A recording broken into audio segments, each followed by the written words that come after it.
Qin Chen melihat sekeliling dengan saksama. Dia melihat banyak kios di depan gua. Setiap kios memiliki banyak barang yang ditempatkan di atasnya. Ada batasan di kios. Anda dapat melihat harta karun ini melalui batasan, tetapi Anda tidak dapat menyentuh harta karun ini dengan mudah. Di langit di atas tengah pulau terapung terdapat retakan gelap.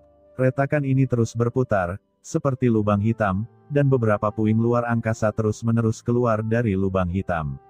Nafas ruang ini sangat mengerikan. Ketika Qin Chen merasakannya dari kejauhan, dia merasakan tekanan ruang yang sangat mengerikan bertahan di sekitarnya, membuatnya merasa tercekik. Tekanan luar angkasa yang mengerikan. Gumam Qin Chen, ekspresinya sedikit berubah. Dia merasa jika dia dengan gegabah menerobos celah luar angkasa, dia akan terkoyak oleh celah luar angkasa yang mengerikan. Berpikir dalam benaknya, Qin Chen melihat banyak material dan harta karun di kios di sebelahnya. Dia awalnya ingin melihat hal-hal baik apa yang ada di sini, tetapi ketika dia melihat harga harta karun tersebut, dia segera menyerah.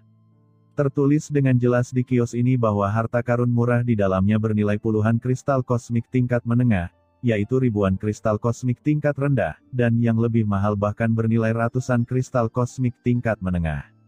Budidaya Qin Chen sebelumnya telah sepenuhnya menghabiskan semua kristal kosmik tingkat menengah di tubuhnya, dan dia hanya memiliki beberapa kristal kosmik tingkat rendah yang tersisa. Dengan semua uangnya digabungkan, dia mungkin tidak dapat membeli terlalu banyak harta. Mata Qin Chen tertuju pada salah satu harta karun tertinggi.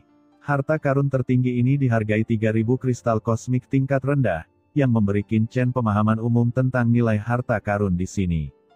Hati Qin Chen tiba-tiba tergerak ketika dia memikirkan beberapa bahan dan harta yang tidak diketahui di senjata ajaib luar angkasa dari dua orang yang dia bunuh sebelumnya. Melalui pelatihan sebelumnya, Qin Chen mengetahui bahwa jika dia ingin berkembang, dia akan membutuhkan kristal kosmik dalam jumlah besar, terutama kristal kosmik kelas menengah. Namun, dia tidak lagi memiliki kristal kosmik kelas menengah di tubuhnya, dan bahkan berhutang banyak pada Fang Muling. Materi dan harta karun itu tidak tahu apa fungsinya, dan umumnya tidak berguna. Jika bisa dijual, mereka bisa mendapat banyak kekayaan. Satu-satunya masalah sekarang adalah Qin Chen tidak tahu apa-apa tentang material dan harta karun lainnya di Laut Kosmik. Dia segera memiliki ide di benaknya, dan Fang Muling bertanya, apakah Anda memiliki batu giok yang memperkenalkan berbagai bahan dan harta karun di Laut Kosmik? Fang Muling tahu apa yang akan dilakukan Qin Chen segera setelah dia mendengarnya, dan berkata langsung, apakah Anda ingin menjual material senjata ajaib luar angkasa kedua orang itu sebelumnya? Sederhana saja, serahkan saja pada saya dan saya pasti akan membantu Anda menjualnya dengan harga yang bagus. Qin Chen berkata, saya bisa menjualnya kepada Anda, tapi saya ingin mencari tahu bahan apa ini terlebih dahulu. Fang Muling berkata dengan nada menghina, apakah kamu masih takut aku akan memeras barang-barangmu? Bukan itu maksudku, ucap Qin Chen berkata dalam hati, dia sangat ingin mengetahui situasi Laut Kosmik ini. Fang Muling tidak mengatakan apa-apa, dan langsung pergi ke sebuah kios dan berkata, apakah Anda memiliki slip batu giok di sini yang secara khusus memperkenalkan berbagai bahan dari Laut Kosmik? Pria parubaya pemilik kios melirik ke arah Fang Muling, mengeluarkan 2 lembar batu giok dan menyerahkannya kepada Fang Muling dan berkata, kedua slip batu giok ini berisi perkenalan tentang berbagai harta karun dan beberapa bahan. Setiap slip giok berharga 10 kristal kosmik kelas menengah. Qin Chen merasa malu ketika mendengar ini. Satu slip giok bernilai 10 kristal kosmik tingkat menengah, yang setara dengan 1000 kristal kosmik tingkat rendah. Harga ini agak terlalu mahal. Dan sekarang dia bahkan tidak memiliki satu pun kristal kosmik kelas menengah di tubuhnya. Fang Muling menoleh ke Qin Chen dan berkata, beri aku 200 kristal kosmik tingkat rendah. Qin Chen tertegun dan segera mengeluarkannya, dia masih memiliki 200 kristal kosmik tingkat rendah. Setelah mengambil kristal kosmik tingkat rendah Qin Chen, Fang Muling meletakkannya langsung di stand pihak lain, ini 200 kristal kosmik tingkat rendah. Saya ingin 2 slip giok. Qin Chen tercengang. Pria parubaya itu juga tercengang, dan mau tidak mau berkata dengan wajah jelek, saya sedang berbicara tentang 10 kristal kosmik tingkat menengah. Milik Anda tidak cukup, dan itu juga merupakan kristal kosmik tingkat rendah. Fang Muling berkata dengan nada menghina, "Oke, slip giok jenis ini paling banyak bernilai lusinan kristal kosmik tingkat rendah di luar. Saya akan memberi Anda 101, itu sudah cukup." Pria parubaya itu berkata dengan wajah jelek, "Kamu juga bilang itu di luar, tapi sekarang di tempat kembalinya reruntuhan, bukan di luar." Setelah mendengar ini, Fang Muling langsung mengambil kristal kosmik tersebut dan berkata, "Lupakan saja jika kamu tidak ingin menjualnya. Meskipun ini adalah tempat untuk kembali ke reruntuhan, banyak orang yang menjual batu giok jenis ini. Jika kamu tidak menjualnya, beberapa orang akan menjualnya." Setelah mengatakan itu, Fang Muling berbalik dan pergi. "Oke, aku akan menjualnya," kata pria parubaya itu buru-buru memanggil Fang Muling.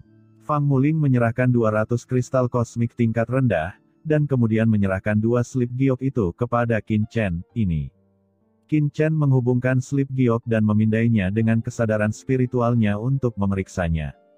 Pada saat ini, aura mengerikan tiba-tiba datang, dan dengan keras, sesosok tubuh turun langsung dari pinggiran pulau terapung dan mendarat di pulau terapung tersebut. Begitu sosok ini jatuh, aura transenden yang mengerikan dengan cepat menyebar, langsung menarik perhatian seluruh pulau terapung. Dia adalah orang kuat transenden. Begitu sosok ini turun, banyak orang yang terkejut dan keluar dari guanya satu demi satu dan menatap sosok itu. Orang kuat yang transenden manapun dapat dianggap sebagai ahli di tempat seperti laut kosmik, yang tidak bisa dianggap remeh. Saat ini, Qin Chen juga terkejut. Mungkinkah itu orang super kuat transenden dari klan kegelapan menemukannya di tempat ini? Tapi setelah dia melihat wajah pihak lain, dia tidak bisa menahan nafas lega. Meskipun orang di depannya mengenakan jubah hitam, dengan wajah seperti elang, dan aura dingin, dia bukanlah orang kuat transenden dari klan kegelapan yang mengejarnya, tetapi orang kuat transenden lainnya. Hal ini membuat Qin Chen tidak bisa menahan nafas, dia telah berada di alam semesta asli begitu lama, dan dia hanya melihat kaisar leluhur iblis hitam, leluhur klan kegelapan, dan keberadaan mengerikan di lautan virtual. Namun, tidak lama setelah tiba di laut kosmik ini, dia sudah melihat 2 pria kuat yang transenden. Begitu pria kuat transenden ini mendarat, matanya dengan cepat mengamati sekeliling, sepertinya mencari sesuatu. "Ayo kembali ke gua." Pada saat ini, Fang Muling, yang berada di samping Qin Chen, tiba-tiba mengatakan sesuatu dengan panik, dan kemudian buru-buru berdiri bersama Qin Chen, dengan punggung menghadap pria kuat dengan janggut dan rambut abu-abu, seolah-olah dia sedang menghindari sesuatu. Meski Fang Muling menyembunyikannya dengan baik, jejak kepanikan di matanya tidak bisa disembunyikan. Qin Chen mengerutkan kening. Mungkinkah Fang Muling mengenal pria kuat transenden dengan janggut dan rambut abu-abu ini? "Kamu," ucap Qin Chen hendak berbicara, tetapi Fang Muling tidak menunggu Qin Chen berbicara, dan langsung meraih tangannya, lalu menyandarkan separuh tubuhnya pada Qin Chen, dan berkata dengan lemah, "Saya merasakan sedikit tidak nyaman, kamu bantu aku kembali ke gua dan peluk aku, pegang aku, dan jangan lepaskan." Qin Chen terkejut dan terdiam. Jika dia tidak tahu ada yang tidak beres dengan Fang Muling saat ini, maka dia akan hidup sia-sia selama bertahun-tahun. Namun, dia tidak mengatakan apa-apa, dia hanya melingkarkan lengannya di pinggang Fang Muling, dan lalu membantunya berjalan maju. Fang Muling terbaring di pelukan Qin Chen, seolah-olah dia sangat lemah, tetapi Qin Chen bisa merasakan bahwa dia telah merasakan sekelilingnya, seolah-olah dia sedang menjaga diri dari pria kuat transenden dengan janggut dan rambut abu-abu. Qin Chen tiba-tiba merasakan sakit kepala, dia belum pulih dari kejaran klan kegelapan, tapi tanpa diduga dia menemui masalah seperti itu lagi. Tapi sangat mustahil baginya untuk meninggalkan Fang Muling di sini. "Majulah, aku punya gua di depanmu. Hati-hati dan jangan terlihat aneh. Selain itu, bisakah kamu memelukku lebih erat? Siapapun bisa tahu bahwa kamu dan aku bukan pasangan," kata Fang Muling waspada terhadap lingkungan sekitar saat mengirimkan pesan ke Qin Chen, dan bahkan menarik Qin Chen agar dia memeluknya lebih erat. Awalnya Qin Chen hanya memegang pinggang Fang Muling, namun kini setelah mendengar kata-kata tersebut, ia langsung meletakkan telapak tangannya langsung di pinggang Fang Muling. Dalam sekejap, pinggang lembut wanita itu langsung tercermin dalam persepsi Qin Chen. Ini sangat lembut. Harus dikatakan bahwa Fang Muling terlihat seperti sosok rata-rata dari luar. Ketika Qin Chen benar-benar menyentuhnya, dia menyadari bahwa dia memiliki sosok iblis. Melalui jubahnya, dia dapat dengan jelas merasakan elastisitas kulitnya yang ditransmisikan dari pinggangnya. Terlebih lagi, pinggang pihak lain sangat ramping, yang benar-benar seperti cengkeraman yin-yang. Namun, pikiran Qin Chen tidak tertuju pada pihak lain, tetapi pada pria kuat transenden di belakangnya. Setelah pria ini jatuh, dia sepertinya tidak tertarik dengan tempat ini, tetapi sedang mencari sesuatu. Kesadaran tirani menyebar secara langsung, dan bahkan ingin menyusup ke beberapa gua di pulau terapung ini. Perasaan tak terkendali ini membuat semua orang yang hadir terlihat jelek. Tepat ketika kesadaran spiritualnya merajalela, tiba-tiba terjadi ledakan, dan aura mengerikan tiba-tiba datang dari sebuah gua di tengah pulau terapung. Aura ini bertabrakan dengan kesadaran spiritual pria kuat berambut abu-abu dan transenden ini, dan segera memicu pusaran air spiritual yang menakjubkan. Teman-teman, ini tempat Guiksu. Semua orang menunggu alam rahasia Guiksu terbuka dan mencari peluang. Tidak perlu sombongkan. Bagaimana kalau lebih tenang? Sebuah suara yang dalam datang dari dalam gua dan bergema di pulau terapung, menyebabkan gelombang suara gemuruh. Itu adalah Dewa Yuandao. Tuan Yuandao berbicara. Ada ledakan kegembiraan dari kerumunan, dan terlihat jelas bahwa banyak orang yang hadir mengenal Master Transcendent yang berbicara di dalam gua. Dewa Yuandao. Gumam lelaki tua berambut abu-abu itu memandang ke arah gua tempat suara itu berasal, matanya berkilat dingin, lalu dia melihat ke lubang hitam di atas kepalanya di pintu masuk alam rahasia Guiksu. Setelah hening beberapa saat, dia tidak melanjutkan menggunakan indera spiritualnya untuk menjelajah, tapi sesampainya di sebuah gua di inti pulau terapung, dia berkata dengan dingin, "Saya ingin gua ini." Di depan gua ini, seorang lelaki kuat berdiri di sana. Ada jejak transenden yang tertinggal di tubuhnya. Dia jelas merupakan seorang master yang setengah langkah melampaui puncak transenden, dan bahkan hanya satu langkah lagi dari transenden. Saat ini, wajahnya tiba-tiba memerah. Tak satu pun dari orang-orang yang bisa berada di tengah-tengah pulau terapung ini adalah orang-orang biasa. Semuanya adalah pakar terbaik. Itu adalah Raja Pedang Emas. Dia adalah orang kuat di benua Tianjian. Dia telah mencapai puncak transenden setengah langkah 1.000.000 tahun yang lalu. Dikatakan bahwa dia dapat memasuki alam transenden kapan saja. Lokasi gua Raja Pedang Emas sangat bagus. Inilah sebabnya gua tersebut dipilih oleh orang lain. Ucap semua orang tidak bisa tidak membicarakannya. Apa, jika kamu belum pergi, kenapa kamu tidak memintaku untuk mengundangmu? Kata pria kuat transenden dengan janggut abu-abu berkata dengan dingin. Wajah Raja Pedang Emas berubah menjadi hijau dan putih untuk beberapa saat, dan akhirnya berbalik dan meninggalkan guanya. Dia tidak berani bertaruh apakah pihak lain berani mengambil tindakan, karena meskipun pihak lain takut akan penindasan spasial dan menahan diri untuk tidak mengambil tindakan untuk saat ini, menyinggung master seperti itu demi sebuah gua tidak akan sepadan dengan kerugiannya. Jika pihak lain mengincarnya di dunia rahasia Guiksu, dia akan mendapat masalah. Melihat Raja Pedang Emas pergi, pria kuat transenden berjanggut abu-abu segera menempati gua miliknya. Raja Pedang Emas juga dikenal sebagai penguasa benua Tianjian, tetapi seseorang menempati guanya dan dia bahkan tidak berani kentut. Ucap seseorang di antara kerumunan itu mencibir. Tiba-tiba, seberkas cahaya pedang menyambar, dan dengan keras, orang yang berbicara itu langsung diselimuti. Ada ekspresi ngeri di mata orang itu, dan dia buru-buru berkata, "Maafkan." Sebelum dia bisa menyelesaikan kata-katanya, dengan keras, tubuhnya hancur berkeping-keping dan dipotong menjadi ketiadaan oleh energi pedang emas. Semua orang di sekitar melihat energi pedang yang mengalir keluar dengan ngeri. Raja Pedang Emas mendengus dingin, berjalan langsung ke gua pria itu, mengambil senjata ajaib luar angkasa pria itu, dan kemudian langsung mendobrak batasan gua pria itu dan memasuki gua pria itu. Semua orang terdiam. Pria tadi bisa dikatakan sebagai master yang telah menyentuh alam transenden, namun di tangan Raja Pedang Emas, dia bahkan tidak bisa bergerak. Kekuatan Raja Pedang Emas memang layak untuk reputasinya. Oke, jangan buang waktu di sini, kembali ke gua dulu. Kata Fang Muling mengirim pesan ke Qin Chen, dan jelas merasa lega ketika dia melihat pria kuat dengan janggut abu-abu tidak melanjutkan pencarian. Saat dia berbicara, dia memimpin jalan dan segera tiba di depan sebuah gua. Fang Muling mengangkat tangannya dan melihat batasan di luar gua langsung dibuka, lalu Fang Muling dengan cepat masuk bersama Qin Chen. Ini adalah gua yang cukup indah dengan ruang khusus di dalamnya. Qin Chen memandang gua itu dengan heran dan berkata, "Gua ini adalah gua yang saya atur di sini sebelumnya," kata Fang Muling, lalu segera melepaskan Qin Chen. Setelah tiba di gua, dia jelas sangat santai dan menepuk dadanya.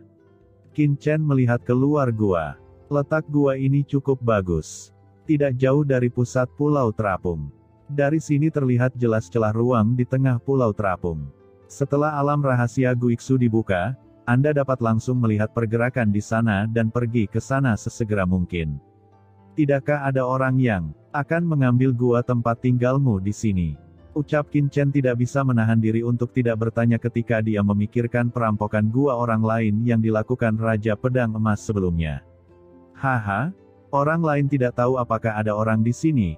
Jadi bagaimana mereka bisa datang dan mengambil guaku dengan mudah? Ucap Fang Muling berkata dengan ringan, jangan berpikir kamu bisa melakukan apapun di sini.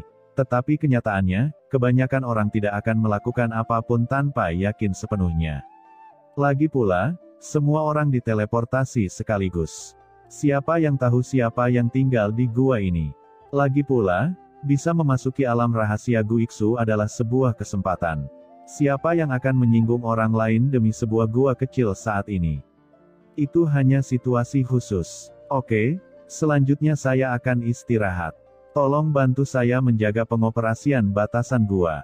Saat Fang Muling berbicara, dia langsung berbaring di tempat tidur di guanya, berbaring dengan nyaman, lalu mengeluarkan paha ayam dan mulai menggigitnya. Dia tidak bisa menahan diri untuk tidak mengangguk dan berkata, "Yah, aku benar-benar ingin melakukannya." Apakah kamu kenal pria kuat yang tidak terikat tadi? Pada saat ini, Qin Chen tiba-tiba bertanya. Fang Muling menggelengkan kepalanya dan berkata, bagaimana mungkin saya bisa mengenal orang yang begitu kuat dan transenden? Saya tidak mengenalnya. Saya tidak mengenalnya. Qin Chen melirik Fang Muling dan sekilas tahu bahwa Fang Muling tidak tulus. Namun, karena Fang Muling tidak mau memberitahu, Qin Chen juga tidak akan membeberkannya. Dia berpikir sejenak dan berkata, orang kuat transenden tadi sangat kuat, dan auranya dingin. Dia jelas bukan orang yang sederhana. Jika kamu memiliki dendam terhadap pihak lain, cobalah untuk lebih berhati-hati. Jika kamu butuh sesuatu, kamu juga bisa memberitahuku, aku akan melakukannya untukmu, usahakan jangan sampai ketahuan. Setelah mengatakan ini, Qin Chen berbalik dan meninggalkan gua. Fang Muling melihat sosok Qin Chen yang pergi, sedikit linglung, seolah-olah dia baru pertama kali bertemu Qin Chen, dan senyum bahagia muncul di sudut mulutnya, si bodoh ini. Di luar gua, Qin Chen mengeluarkan slip giok dari sebelumnya dan merasakannya dengan hati-hati. Segera, informasi tentang berbagai harta dan material muncul di depan matanya. Saat Qin Chen menghafalnya, dia juga membandingkan bahan dalam senjata ajaib luar angkasa dari dua orang sebelumnya. Ketika dia melihat beberapa bahan, dia tiba-tiba menunjukkan ekspresi kegembiraan. Batu hitam awan asap hitam merupakan material terbaik untuk menyempurnakan senjata ajaib. Senjata ajaib yang dimurnikan dengan material ini memiliki keunggulan dalam mengoyak esensi sejati lawan. Batu hitam awan asap hitam benar-benar gelap, dan terasa dingin saat dipegang di tangannya. Qin Chen tidak tahu bahan apa itu sebelumnya, tapi sekarang dia akhirnya mengetahuinya. Bulu cahaya perak adalah bahan terbaik untuk menyempurnakan senjata ajaib terbang. Jika ditambahkan ke senjata ajaib terbang, itu akan meningkatkan kemampuan senjata ajaib terbang untuk menerobos udara. Selain itu, mengandung kekuatan ruang khusus, yang juga akan membantu para prajurit memahami hukum ruang. Batu Shenzhou, batu giok putih, digunakan untuk menghangatkan kesadaran spiritual dan memperkuat jiwa spiritual, tidak hanya dapat dengan cepat memulihkan kesadaran spiritual yang dikonsumsi, tetapi juga membantu meningkatkan pengembangan kesadaran spiritual. Ini adalah materi spiritual yang langka di lautan kosmik dan sangat sulit diperoleh. Pantas saja ketika saya melihat batu ini tadi, kesadaran dan lautan jiwa saya terasa sangat nyaman. Setelah memindai sekilas slip giok, Qin Chen menemukan bahwa bahan yang dia dapatkan dari kedua orang itu semuanya adalah bahan terbaik. Lagi pula, pasti tidak mudah bagi mereka untuk menyimpannya di senjata ajaib. Namun, yang terbaik dari material ini hanyalah material tingkat puncak transenden setengah langkah, dan tidak satupun dari material tersebut merupakan material tingkat transenden. Kalau dipikir-pikir, materi transenden sangatlah langka dan jarang tersedia bagi siapapun. Setelah memahami kegunaan benda-benda ini, Qin Chen segera menyingkirkan slip giok dan mengalihkan persepsinya ke batu giok hitam. Batu hitam awan asap hitam adalah bahan terbaik untuk menyempurnakan senjata ajaib. Dapat merobek esensi sejati prajurit. Jika harta karun seperti itu ada di laut kosmik, pasti akan menarik perhatian banyak ahli. Namun, saat ini batu ini adalah yang paling tidak berguna bagi Qin Chen. Karena banyak senjata orang lain adalah senjata transenden setengah langkah, jika Anda dapat menambahkan batu hitam awan asap hitam, kekuatan Anda pasti akan meningkat pesat, tetapi Qin Chen memiliki harta transenden seperti pedang karat misterius, jadi bahan seperti itu tidak dapat digunakan. Setelah menimbang berulang kali, Qin Chen memutuskan untuk menjual batu awan asap hitam. Ia keluar gua, langsung mendirikan kios, lalu meletakkan batu awan asap hitam di atasnya. Meskipun slip giok berisi informasi tentang batu hitam awan asap hitam, Qin Chen tidak mengetahui harga spesifiknya, tetapi dia menebak bahwa batu hitam awan asap hitam pasti bernilai 200 kristal kosmik kelas menengah. Setelah mendirikan kiosnya, Qin Chen memberlakukan larangan untuk menahan batu awan asap hitam. Dia hanya bisa menontonnya tetapi tidak bisa mengambilnya. Lalu dia berteriak keras, "Saya tidak sengaja mendapat batu awan asap hitam. Sekarang saya ingin menjualnya. Jika Anda menginginkan batu hitam awan asap hitam, Anda dapat menawar." Qin Chen bahkan tidak perlu mengucapkan kalimat kedua. Begitu dia mengucapkan 5 kata, batu hitam awan asap hitam, segerombolan orang langsung menghampiri. "Hei, apakah itu benar-benar batu hitam awan asap hitam? Dan kualitasnya tidak rendah. Ini hal yang bagus. Orang ini sebenarnya bersedia menjualnya. Itu bisa meningkatkan kekuatan penghancur setidaknya 20% jika dicampur menjadi senjata." Sobat, bagaimana cara menjual batu awan asap hitam ini? Dalam sekejap, segala macam diskusi terdengar di sekelilingnya, dan beberapa pejuang yang bersemangat mulai menanyakan harga dari Qin Chen.